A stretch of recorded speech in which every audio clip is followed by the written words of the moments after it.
HOA refused my $63,500 repair bill. The next day, I locked them out of their lake houses. The UT refused to pay $63,500 for a repair that was legally theirs to cover. So the next morning, 41 lake house owners walked down to their private docks and found something waiting for them instead of water. Locked gates, sealed access roads, a private easement that, as it turns out, I had owned outright the entire time. They thought a repair bill was something they could vote down in a boardroom and forget about by dinner. They didn't know the only road to their lake houses ran straight through land with my name on the deed by sunset. 41 families couldn't reach their own front doors. So what happens when the people who ignore a bill discover they never controlled the road in the first place? I've lived at the edge of Cedar Hollow Lake my entire adult life, in a house my grandfather built by hand back when the lake was still mostly farmland and fishing camps. It's a simple house, wraparound porch, a dock my kids learned to swim off of, a gravel driveway that turns to mud every spring. Nothing fancy, but it's mine, free and clear, on a piece of land that's been in my family since before the lake even had a name people agreed on. About 15 years ago, a developer bought up the North Shore and built what they called the Coves at Cedar Hollow. 41 custom lake houses, gated entrance, a private marina, the whole picture-perfect package. Big glass windows facing the water, matching boat lifts, an HOA that promised to keep everything pristine for the kind of buyers who could afford a second home just to look at a lake on weekends. I didn't think much of it at the time. More neighbors, sure, but they kept to themselves mostly. Their community had its own gate, its own clubhouse, its own rules that had nothing to do with me. I paid my property taxes, fixed my own dock when storms came through, and let them build their little slice of paradise. Without much thought, what none of those 41 families realized when they signed their closing papers was something the developer either didn't know or conveniently left out of every glossy brochure. The only road connecting their gated community to the highway ran directly across a strip of land my family had owned since 1954. Not the developer's land. Not the HOA's land. Mine. My grandfather granted a handshake easement back in the 70s to the 2 or 3 fishing camps that existed before any of this, letting them use that road to reach the water. When the developer bought the land and built 41 houses on it, that same informal understanding just carried over. Nobody renegotiated anything. Nobody asked me to sign a new agreement when the property went from 3 fishing cabins to a 41-home luxury development generating who knows how much in HOA dues every year. I let it slide, because that's who I am. I don't like conflict. I don't like lawyers, paperwork, or making my neighbors' lives harder over something that had worked fine for decades. My wife used to joke that I'd give away the shirt off my back if someone asked nicely enough. For years, that easement just quietly sat there, doing its job, letting 41 families drive to their weekend homes without a second thought about who actually owned the ground beneath their tires. Then came the dam.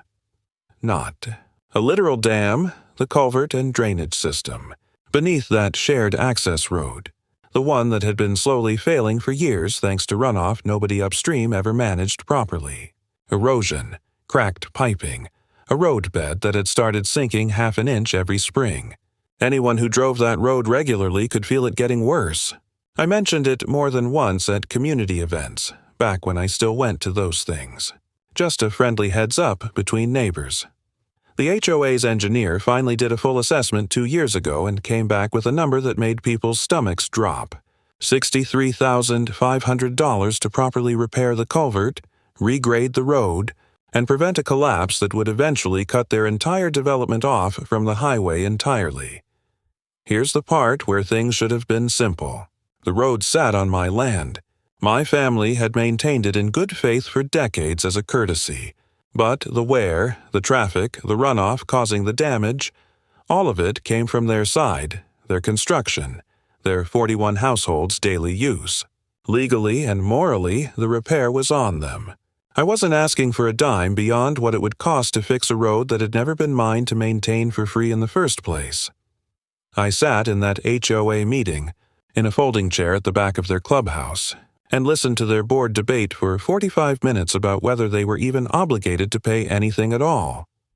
The board president, a woman named Carol Bennington, stood up near the end of that meeting, looked directly at me, and said something I'll never forget for the rest of my life. She said the HOA would be happy to discuss options once they'd reviewed whether the easement was even still legally valid. I remember driving home that night thinking, they have no idea what they just implied. They have no idea what happens if that easement disappears. Because if it wasn't valid anymore, that road wasn't theirs to drive on at all. The letter arrived 9 days after that meeting on law firm stationery, thick cream-colored paper that probably cost more per page than the actual issue deserved.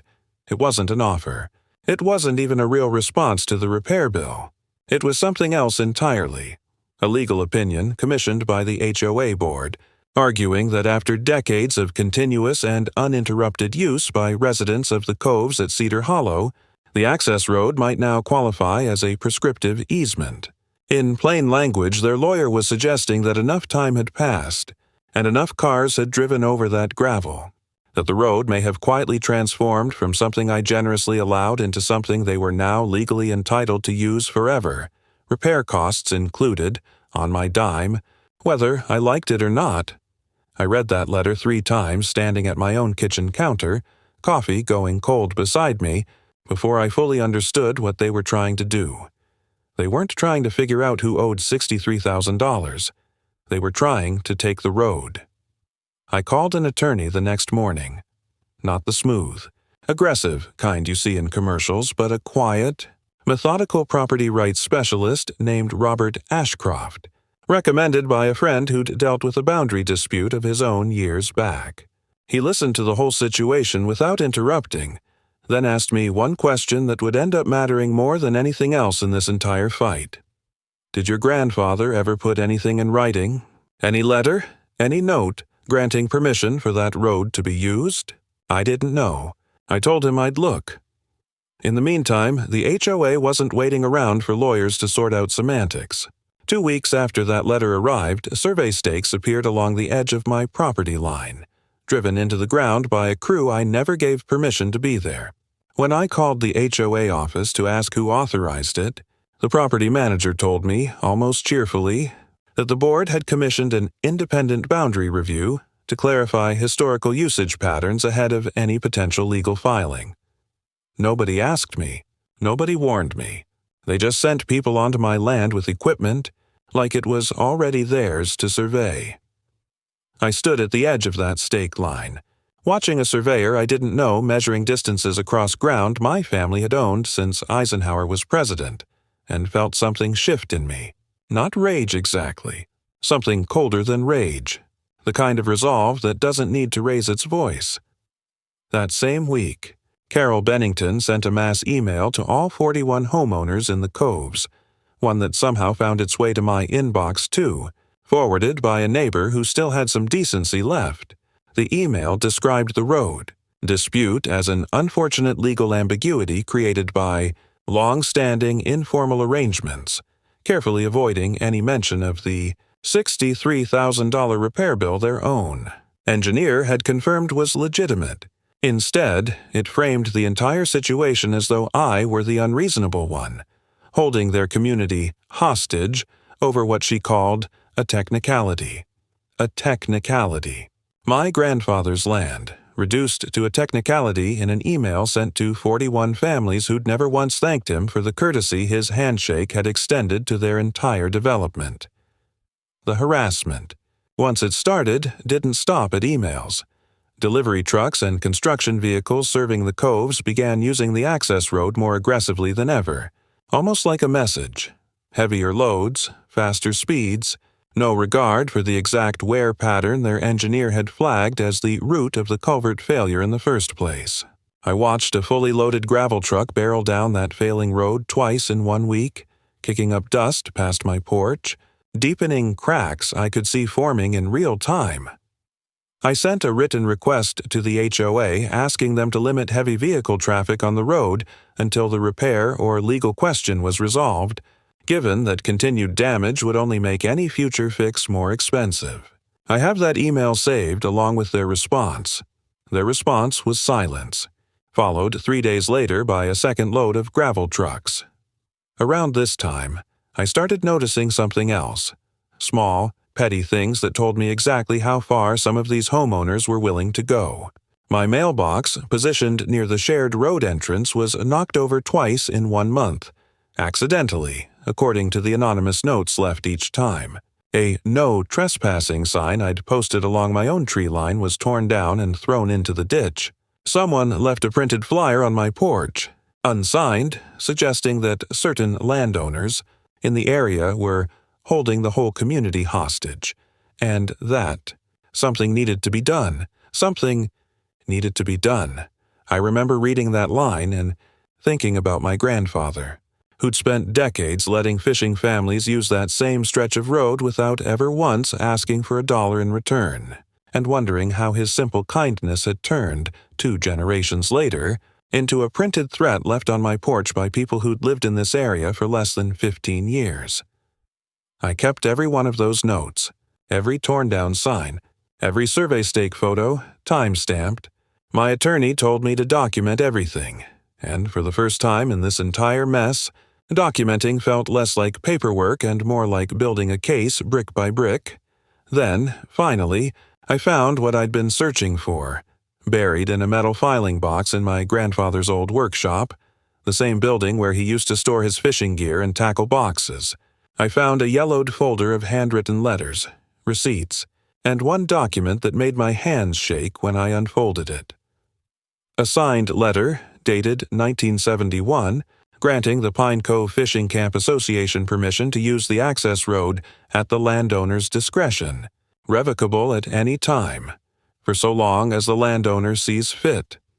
Revocable at any time, not a public right-of-way. Not an easement by necessity.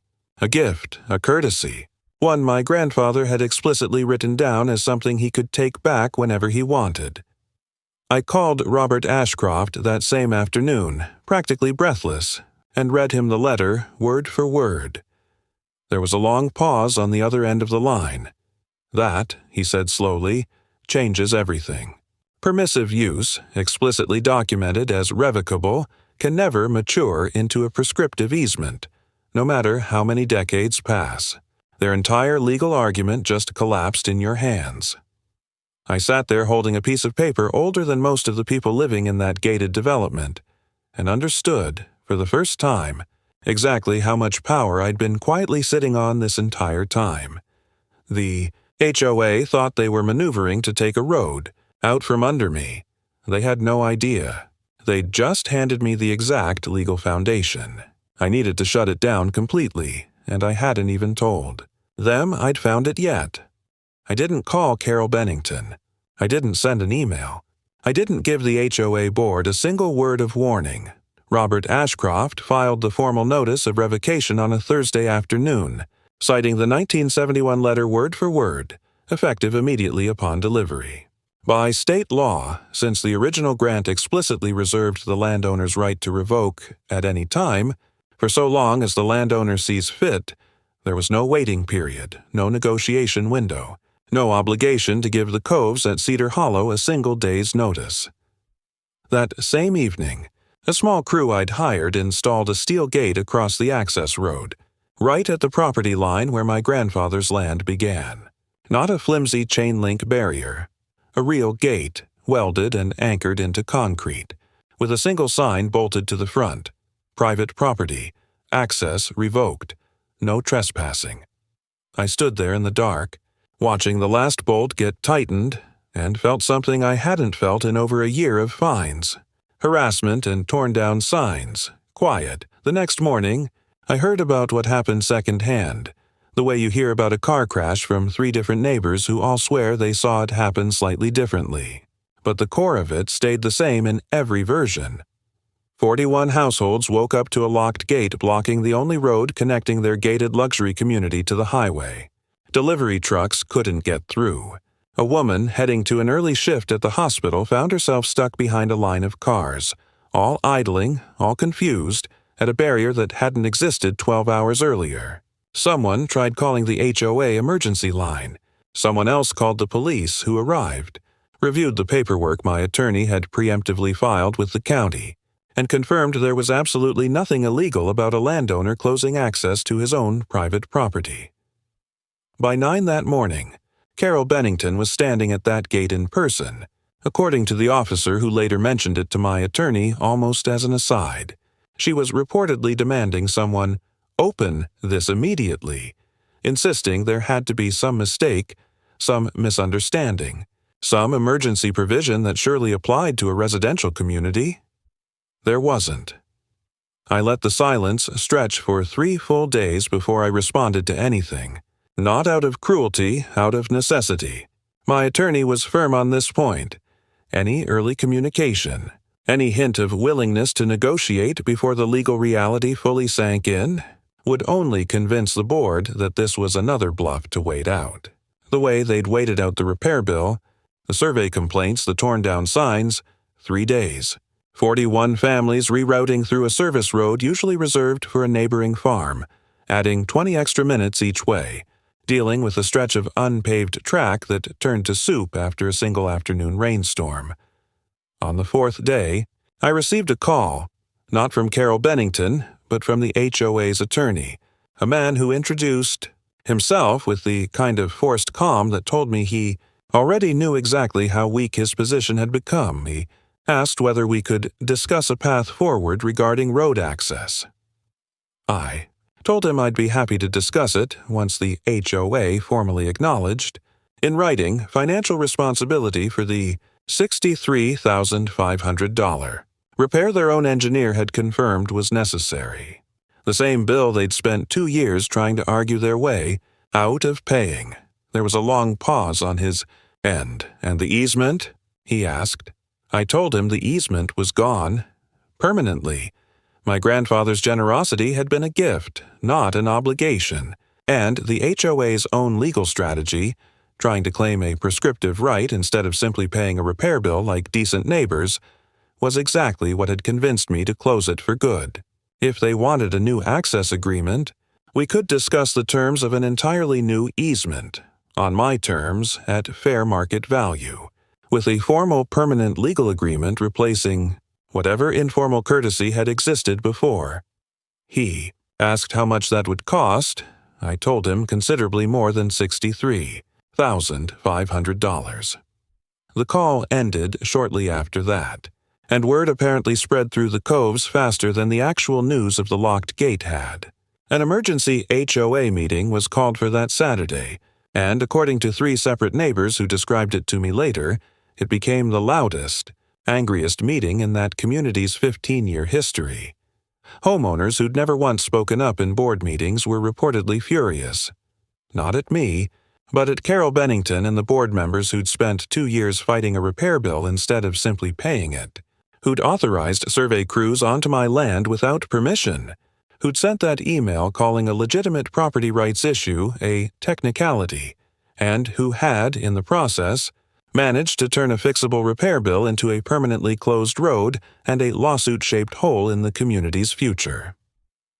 One homeowner, a man named Philip Ostrander who'd lived in the Coves for almost a decade, reportedly stood up at that meeting and asked Carol directly why the board hadn't simply paid a bill their own engineer confirmed was legitimate, back when it would have cost $63,000 instead of whatever a permanent new easement negotiation was about.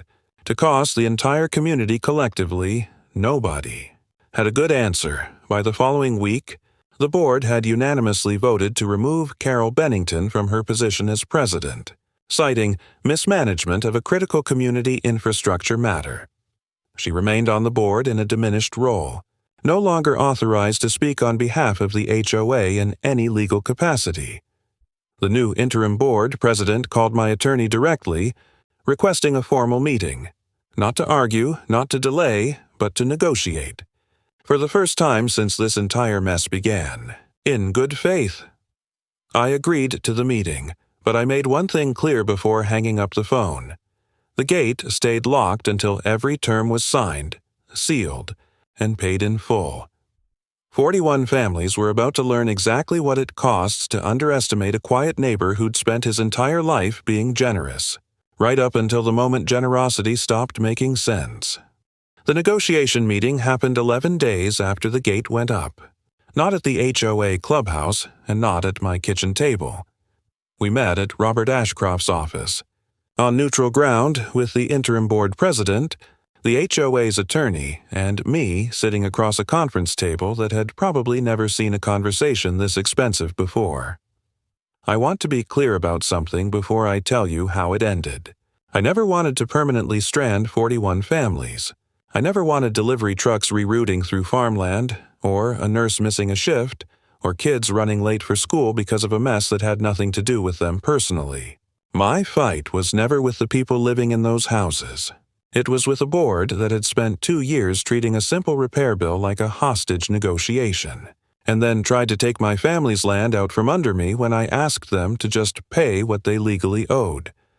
So, when we sat down at that table, I already knew what a fair outcome looked like.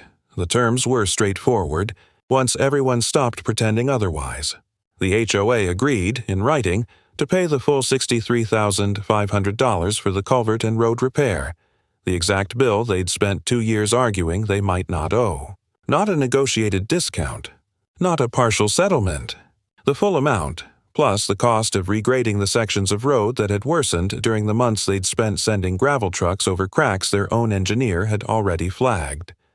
In exchange, I agreed to grant a new, formal, permanently recorded easement, properly drafted this time, with clear terms, reasonable use restrictions, and a shared maintenance agreement that split future repair costs fairly between all parties based on actual usage, not informal handshake goodwill that could be quietly reinterpreted 50 years later by people who never knew the man, who'd extended it in the first place. New easement came with a market-rate compensation figure for the land itself because a formal, permanent legal right-of-way is not the same thing as a courtesy, and the HOA's own legal maneuvering had made that distinction unavoidable.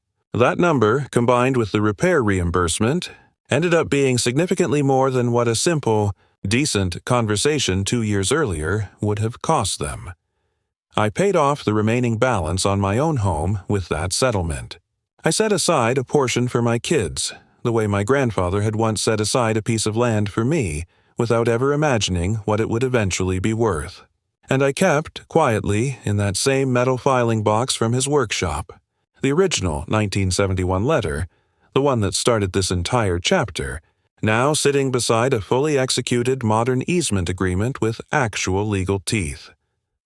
The gate came down 12 days after the negotiation concluded, replaced by a permanent access point with a keypad and a formal agreement dictating exactly who could use it, how, and under what shared financial responsibility going forward.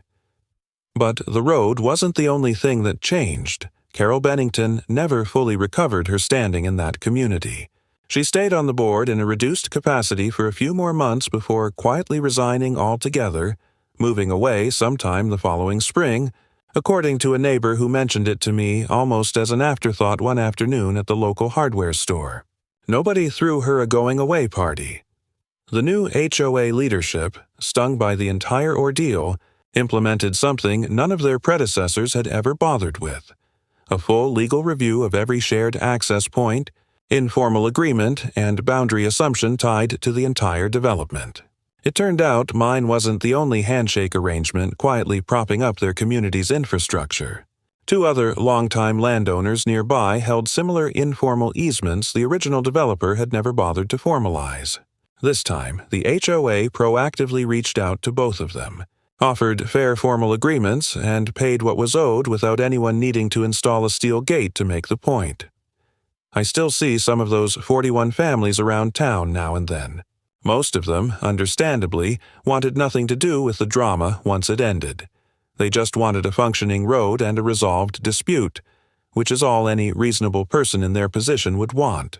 A few, including Philip Ostrander, the man who'd spoken up at that emergency meeting, actually reached out afterward, not to apologize exactly, but to acknowledge that the board's handling of the whole situation had embarrassed people who'd had no idea what was happening behind closed doors on their behalf. I don't hold any of it against most of them. They didn't survey my land. They didn't write that email calling my family's generosity a technicality. They just lived in houses built on the assumption that someone else would always handle the details fairly. And for 2 years, that assumption turned out to be badly misplaced. As for my own life, it changed less than you might expect and more than I ever anticipated. The house is still the same one my grandfather built. The dock still needs restaining most summers. But there's a framed copy of that 1971 letter hanging in my workshop now, right next to a copy of the new easement agreement. Side by side, one small handwritten act of generosity and one hard-won, legally ironclad correction, separated by 50 years and one very expensive lesson in what happens when people mistake kindness for entitlement. I think about my grandfather sometimes when I walk that road now, gate long gone, traffic moving steadily toward the lake the way it's supposed to. He never could have imagined that a favor he extended to a few fishing buddies in 1971 would end up, 2 generations later, teaching an entire gated community the difference between a gift and a guarantee. Kindness, it turns out, isn't a contract. It's not something you can inherit as a right just because it's always been there, quietly working in the background, asking nothing in return. The moment people start treating generosity as an obligation instead of a gift, they've usually already lost the thing they were counting on. So here's what I keep coming back to, and maybe you will too. How many communities out there are standing on someone else's quiet goodwill right now, never once stopping to ask what happens the day that goodwill finally runs out? Because for 41 families at Cedar Hollow Lake, that day came without warning on a Thursday afternoon, behind a steel gate they never saw coming.